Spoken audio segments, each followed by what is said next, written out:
Alrighty. What's up, guys? What's up? Just pulling up all the video feeds so I can manage everything. Get this all set up here in a second. Alrighty. Cool. Alright. Perfect. Cool. Hello. What's up, guys? I gotta pull this closer. This is so small. Alrighty. So, since we last met with you guys, we've had a little bit of fun. We did a few cool events. Went over and fished in Texas with the guys at Fly Fish Rockport. Do some red fishing. Super fun. So one of the flies that we're tying tonight is one of the flies that I actually fished over there. It's like a redfish riddling. Zach's Custom Flies, what's up, man? Jake L1234, what's up? Alaska, what's up? Yeah, cool, man.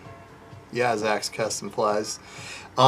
So we caught a great portion of our redfish, and I think actually we got a black drum on a black version of this kind of fly. So the first one we're going to tie tonight is the redfish riddling. So you can vary the size of this pattern and everything quite a bit. And if you guys jump in on the YouTube side, what's up, Curtis? How's it going, man? Flyboy Co, what's up? 128. If you guys go on the YouTube site, there's multiple camera angles and a lot better video quality, just so you know. So this is a cool pattern. It's done by our buddy Nick from 239 Flies. And this hook is an S12S. This happens to be a 1/0. You can vary the size however you would like. Of course, I'm using 50D Vivus, some, my standard GSP stuff there. So I'm going to start off by just kind of creating a little thread zone. And I have to tell you, if any of you guys live in Texas, that is one cool place. We went to this joint called Buc-ee's. It's like a gas station, but it's like almost like an amusement park with like snacks and everything. So it's a pretty cool zone. It was the biggest gas station convenience store scenario I have ever been in my life. So this is a size small double pupil eye. You can increase the size of this, decrease the size of this. It's your call, depending on the sink rates that you may need for that. So while we're sitting here and we're tying this fly early on before it gets too late in the contacts, Mr. Fly Beetle Fly, what up, dude? Liking the new style. I dig it too. So you can see I do a figure 8 here. Not to get ahead of myself, and then I go around and I'm pulling tight right there. Kind of helps out, and then I'm going to continue down the shank. So we're still open right now for the next Loon live as far as what we tie. So I'd like to hear from you guys what you want to see. Do you want to see like a hare's ear or like a parachute Adams, whatever it is? Totally fine. Okay. So, solid thread base, eyes locked in there, bomb-proof, durable fly. Thanks, man. What's up from Chile? Hello. Cleaning things up here. So the first material that we're going to throw in this guy, somehow I've managed to like lose it. Oh, there it is. It slipped out of my... Is just a little wee bit. And this is just like a orange cactus chenille. I'll show you guys what we're going to do with this here. Bass flies, pop and bug. Okay, we can do some bass flies. So we have one vote for bass flies, being that you're the first. I like it. Yellow belly humpy. Oh boy. My favorite dry fly patterns. I don't fish dries. My favorite dry fly pattern, man, Maybe we'll do some humpies and some bass poppers. Those are, I think bass popper might be my favorite dry fly pattern. It's a dry and it's a fly, right? So that works out. So you can see I'm just going to take a few wraps here of this. And this is an orange. Obviously, if you're doing like an olive, you can manipulate this pattern, like I always talk about, any way that you see fit. So I got one set of eyes here, and what do I do with my other set? Because I need two. So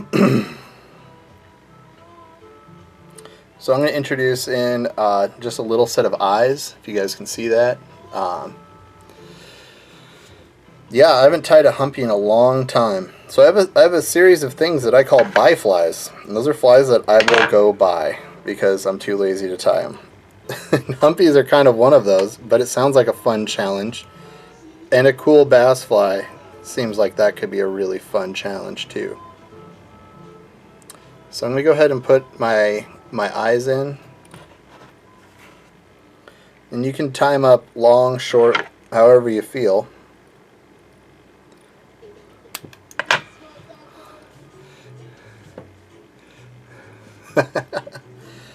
So where I live on the lower Sac, my main fishery, there's like very limited dry fly fishing. It's heavily guarded by ospreys and eagles.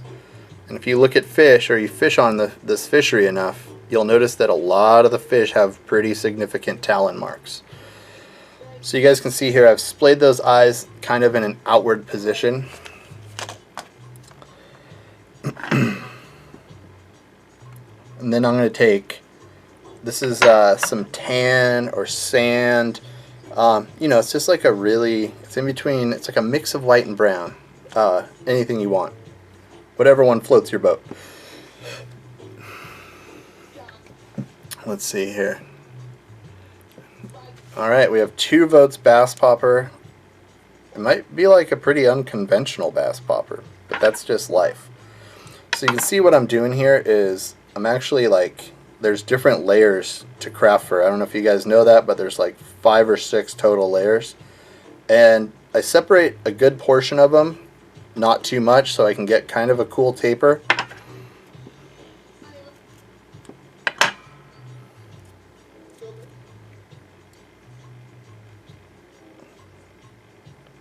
Take a nice, like a looser wrap, and then I'll go ahead and secure it down a little bit more thoroughly.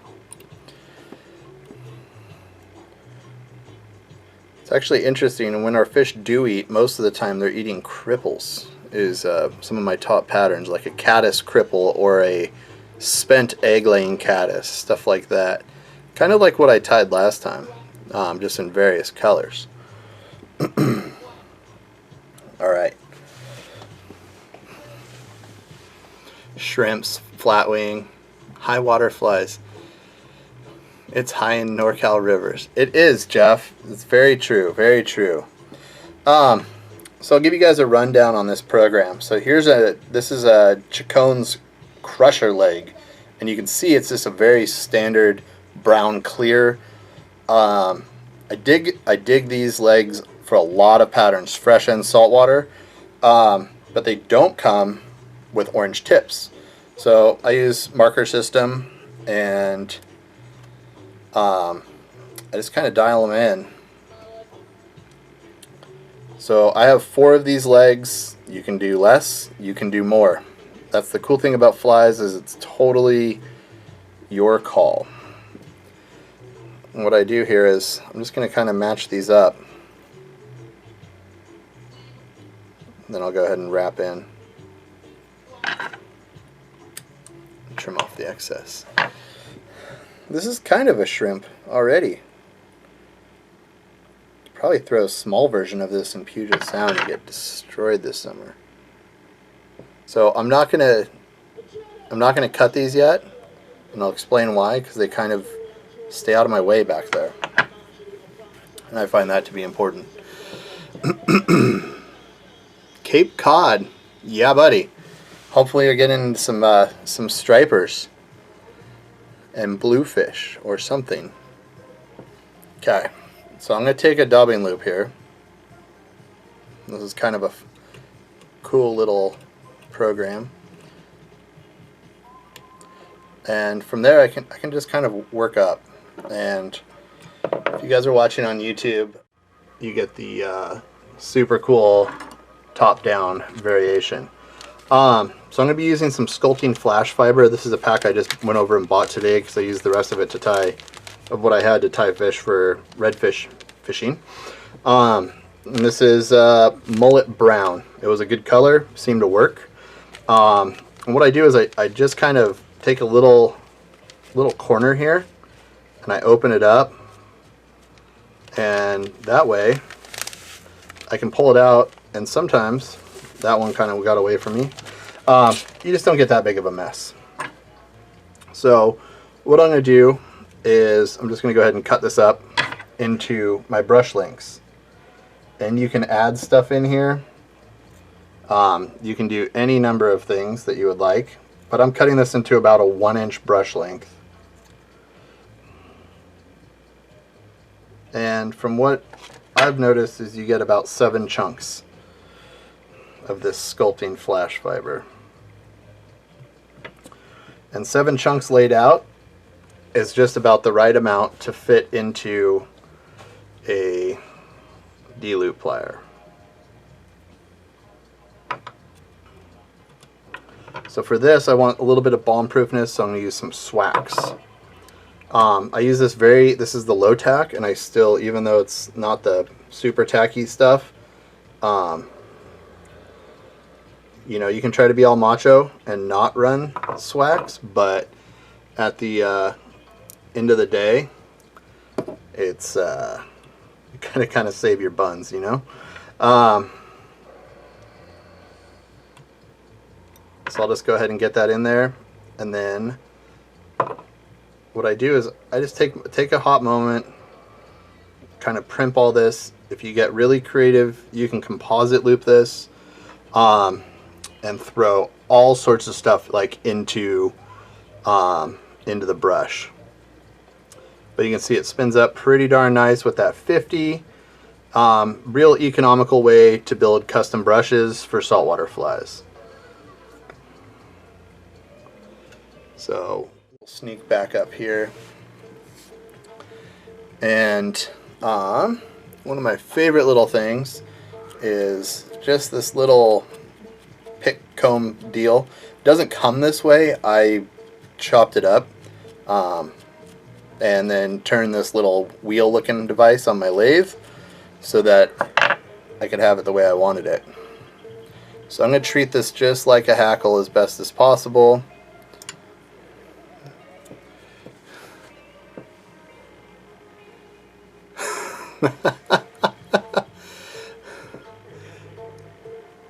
Uh-oh, what'd I miss?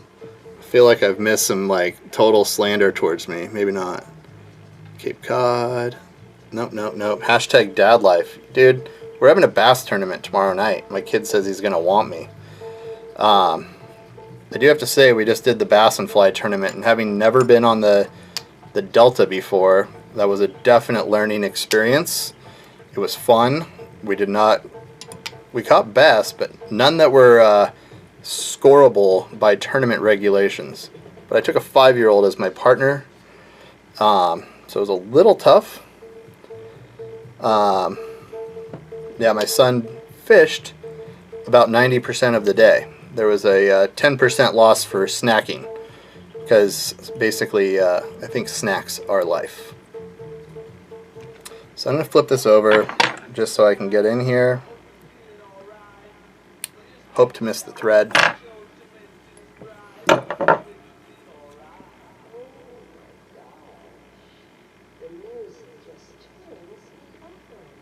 Alright, so we're there. This gets kind of full, a little fuller than I want, so kind of come in. There's 2 ways to do this. I believe I have my other methodology. Best partner ever. Absolutely. Yeah, you can use, there's any number of materials. I mean, don't limit yourself. So when this is kind of like, you know, you can this sculpting flash fiber is really cool. You can treat it a lot like a like deer hair. You need a fresh razor blade, very important.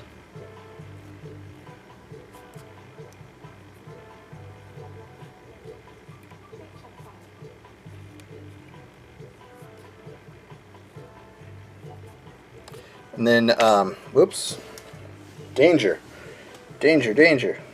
I have no idea where I just dropped that, so we'll obtain a new one. What happens when you cut the thread? You don't do that. Usually, a lot of times, if your wraps are nice and tight, I mean, I'll give you a great example. You just cut the thread on accident. I like to just come back in. It's a great question, and I'll just make sure I secure it back in there. But if your wraps are tight, typically the fly isn't going to fall apart. I will take a little bit of extra time and care just to make sure I've gone over everything that I just worked on. But it's not 99% of the time. It's not going to, you know, kill your fly. And when you're cutting these things, a lot of times the cutting, you know, less is more. You don't, it's kind of like deer hair. You just don't want to jump in there and go to town. I'm still curious because I have no shoes on what I've done with that razor blade. That would be a bad day. I'd have to end up visiting my wife at work.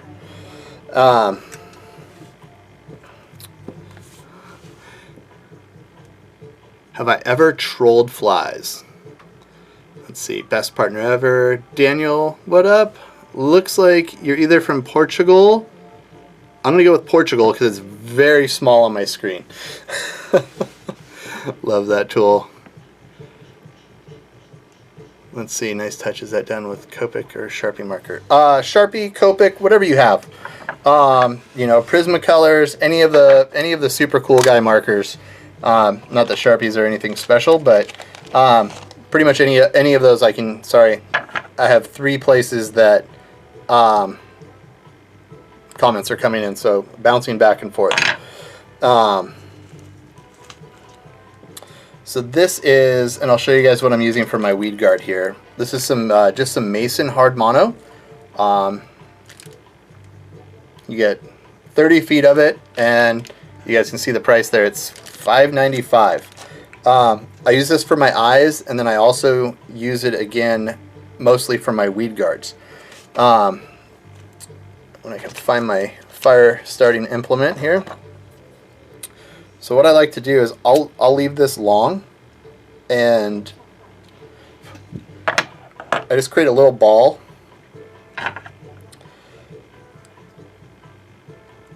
And what I do is I'll jam this into my scissors, and I just put a slight bend in it so I can kind of have the profile that I want. And I'll just cut off the excess because that's a little bit hellacious to work with. So what I'm going to do is try to get this nice. It's kind of helps make it flat for like a tie-in point.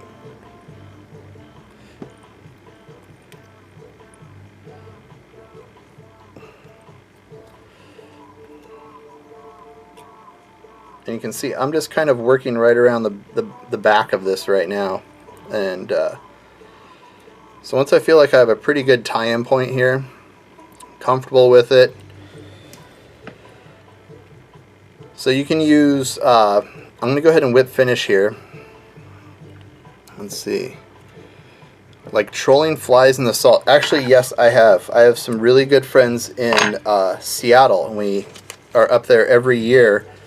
And last year I tied tube flies, actually, that had like these cones in front of them because he's an avid troller, like downriggers and stuff. We put them on downriggers. We didn't catch anything, but then again, the thing with LED lights and flashing, no joke, they have this flashers and they're like a foot long. LED lights makes it look like bait fish and attracts everything under the sun.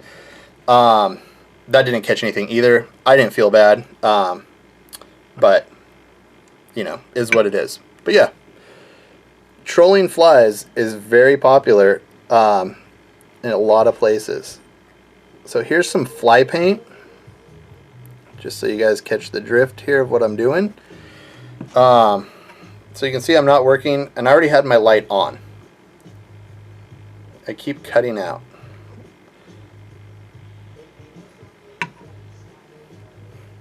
I don't know why that is. Am I cutting out for everybody? Because I know I'm not cutting out on the YouTube side of things. Maybe it's an Instagram thing, because I can watch my speed for upload. So this is kind of almost like a bonefish bitters. So you'll see I'll be able to do this. It's going to stabilize the whole fly.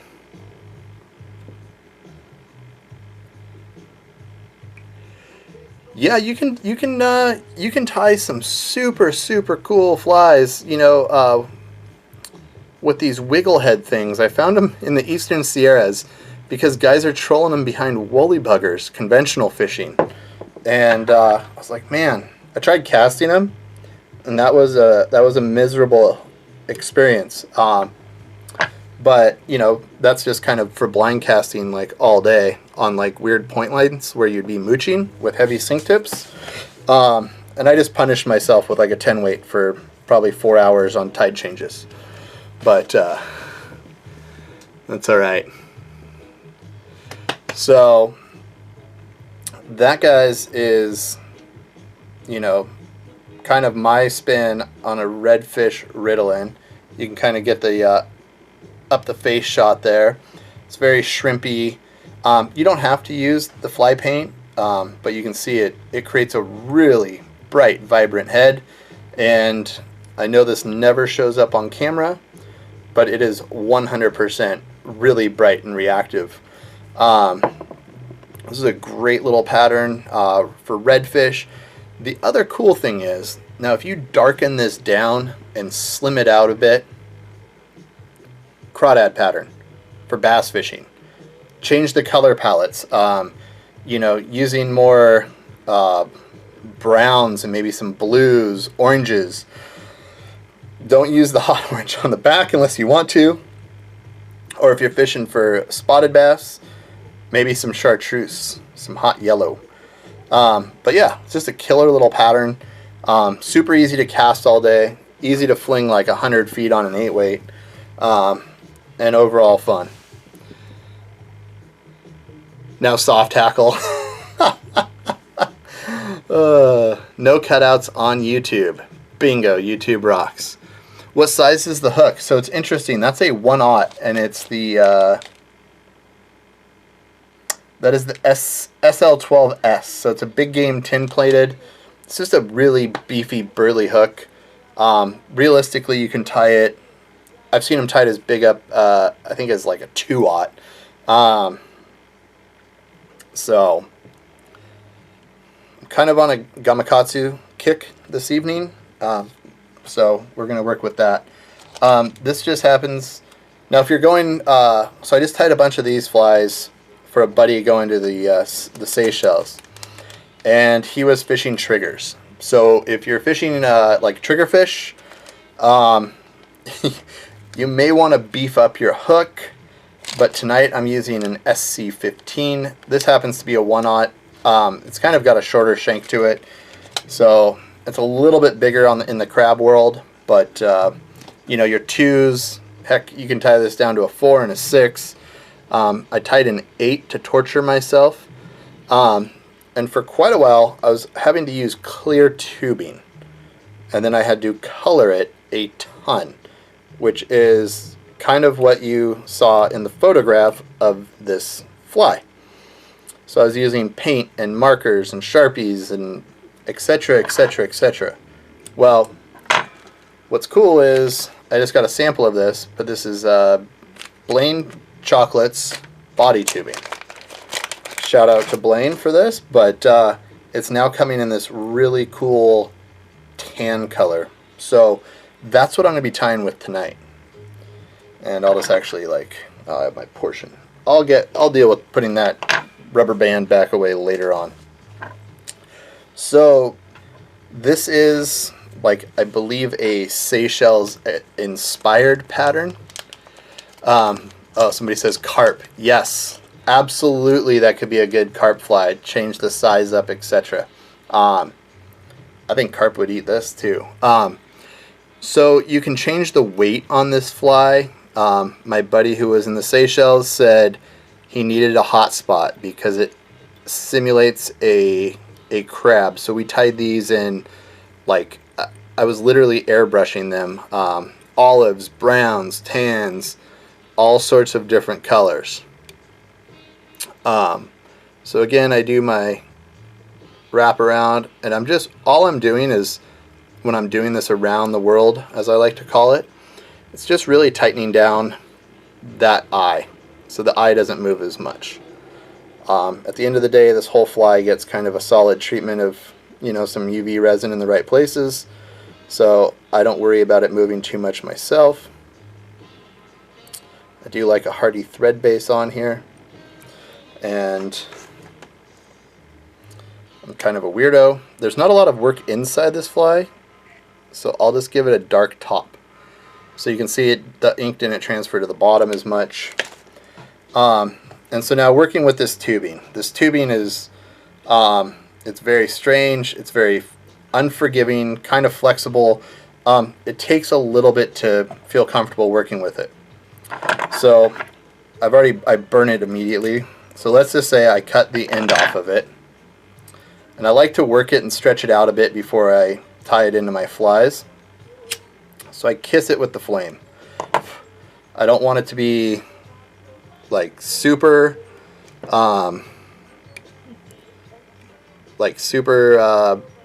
you know, unwilling to adjust.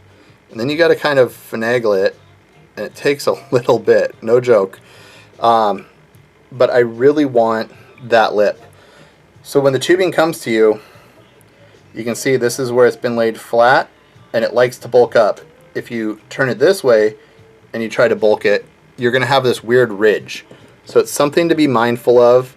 So I bring my thread out of one of the ridges where it didn't get melted together, and I wrap. And I like to wrap quite a bit, and this is a tight wrap.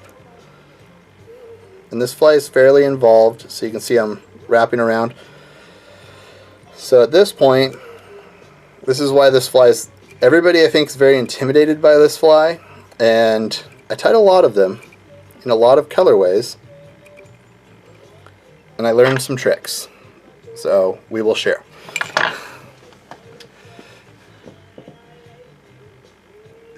Yes, it is, yeah, it's like an Alflexo style crab. So you can see I want to be right about there. So my other trick is when you do this side, so first side you want it to be able to smush around the eyes. So this side, I'm going to keep it nice and tight. Okay, and I have pretty calloused hands, so if you have soft, gentle fingers, you may not want to grab it right away. But you can see we're going to get this killer crab profile. But I've also shrunk this down enough to where it's not going to be a major issue. So I pull the material back and I start my thread wraps here. It's pretty casual, not a lot going on. Take out my excess thread, and I'm going to go ahead and let my thread, you can see I just let my thread work into one of the voids where I didn't melt it together, and we'll go ahead and tighten that down. And once you feel comfortable with how many wraps you have on there, you're good to go. Whip finish it. Honestly, this is done now. So now that we have this going, this material will hold a memory, and it's kind of cool that way. So you want this fly to be kind of flat, and you can see you get this cool crab-esque profile. I'm going to take this little copper color. So we can start by adding some accents to it. Kind of covering up what we've done. You could use tan. It's really, really not going to matter.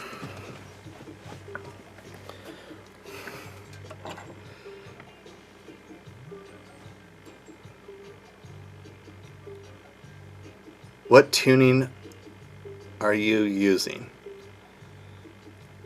$1,000,000 question. What tuning are you using? I don't know. What tunes am I rocking out to tonight? Some Rasta. So at this point what I do is I just take a little bit of UV and I'm just going to go ahead and finish out the ends. Oh, tubing. Sorry. I should have been able to figure that one out. This is the new sand tan color chocolates body tubing from Flyman. They've brought out some more colors, and so I ordered this one up and now I'm playing with it. The body tubing is it's the 1/4 inch. Sorry, there are a ton of, I mean, it goes all the way up to like something that, like, you know, makes those huge heads that Blaine likes to rock. But okay, key component here is Zuddy's leg puller. Huge, huge, huge component to this fly. This is a micro vernal in a sand tan, and you can see all I do is I pull off a huge amount of it, and I like to flip the fly over, and I try to get as even with the bead chain or the dumbbell eyes as possible.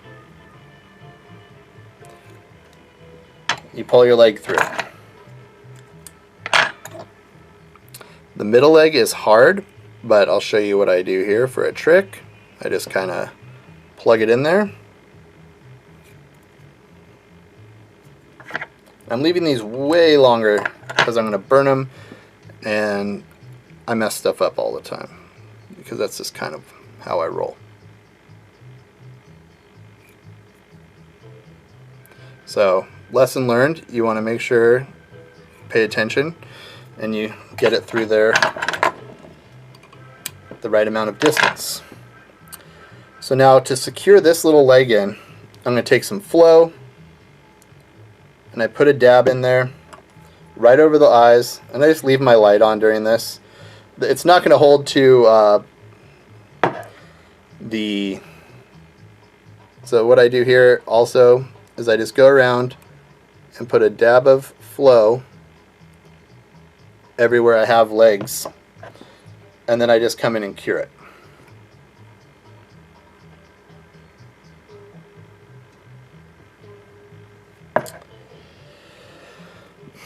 So because I do feel like those are very long, just pop back in here.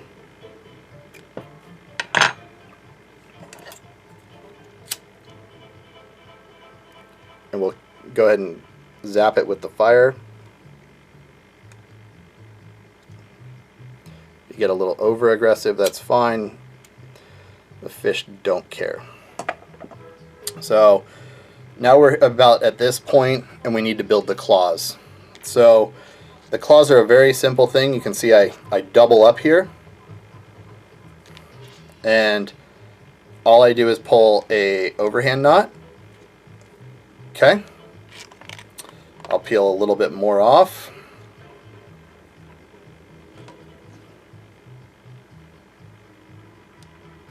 And I tie another overhand knot. So what I'm left with is I line my knots up, which is pretty simple to do. And I want my claws to be the same length, let's say. So I'll go ahead and do that. So I have 4 little pincher areas. And now we have 2 cool little crab legs.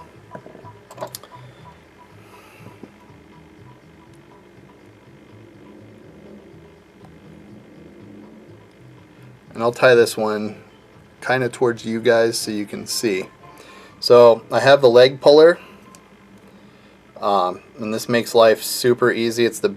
I've tried, you know, bobbin threaders and everything. And then somehow I had this epiphany, like at 2 in the morning or very late at night, that the leg puller was the method.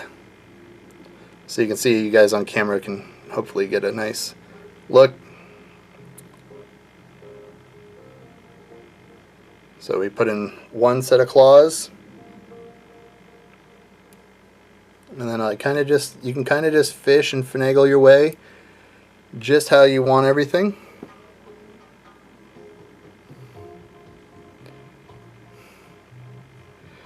Crab-esque.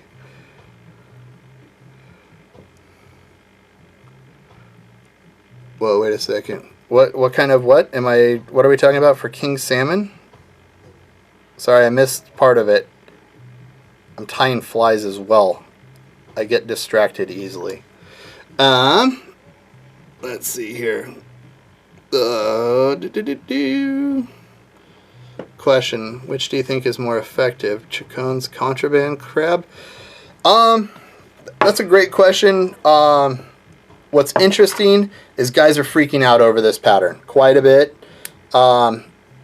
And I'll tell you the reason that I've got, you know, guys telling me why this crab works so well. It's hollow. So its sink rate's awesome. And, you know, a lot of times, like, a sink rate means catch rate. You know, if the fish is moving across the flat, something like that, you have limited time to target said creature. And all I did there was drop some flow on there. So a lot of guys are really in love with this little crab pattern, just because it does sink fast. It doesn't hold any water. It's pleasurable to cast all day. So I'm just going to take the eyes, and I just kind of finagle them through the body. The eyes don't need a lot of work. And so yeah, I don't know. These can be made any color. Like I said, you can Copic all of this body material, and I think that it does really, really well. The Seychelles guys, obviously, this is what they're fishing. Could have evened those out just a skosh better. End of the day, I heard that permit eat cross-eyed crabs far better anyways, so we're all good. So I'll go ahead and hit that there. Absolutely. Right on, right, Flecko. Yeah, I think the sink rates on this really come into play quite well. I mean, just that hollow body, like I said. I've been tying this articulated... Looper Flies ties this spineless minnow, and I've never seen it in real life. Sam, Mr. Looper, ties it in like a small little guy. Well, I've been tying him in like an 8-inch version with big body tubing, and it moves like a Rapala. But what's cool is that it doesn't weigh anything, and its sink rate is awesome, even without weight. So I'm kind of a firm believer in the way that this tubing works, and stuff like that. So I'm going to do something weird here. I burn the end, and then I mung that up a bit. So I burn the end, and then I make it flat. So you can see I've just built like this nail.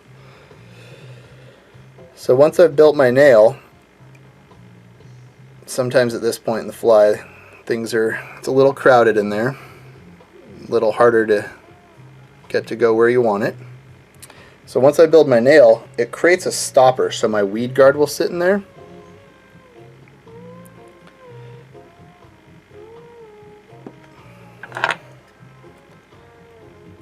But it also will help limit my weed guard popping out. So I'm going to go ahead and pull this down nice and tight. And then I just secure that in place.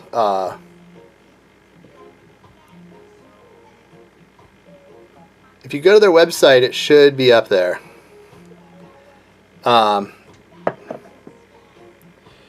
Okay, so now here's a fun trick. Didn't line up right, you had curvature in your line, you drop a little UV on there. Yeah, this is the sand tan. It should be on their website. Should be around. I don't think I got like some special treatment or anything. Just a dude that ties flies. So there you go. Now this part is like really all up to you.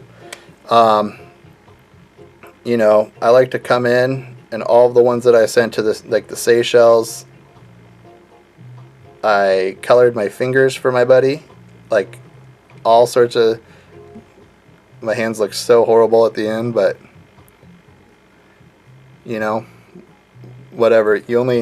Your friend only probably goes to the Seychelles once in a lifetime. It's an expensive little endeavor there, I would imagine. So you can see I'm just going to like color up the legs.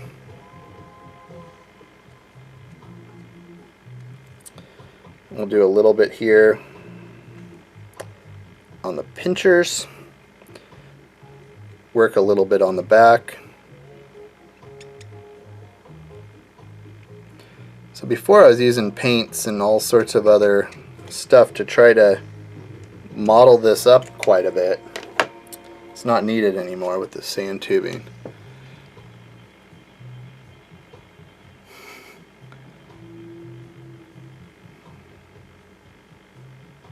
They just released it. There you go. So I did forget to put some flow up here on these eyes just as a double safety net.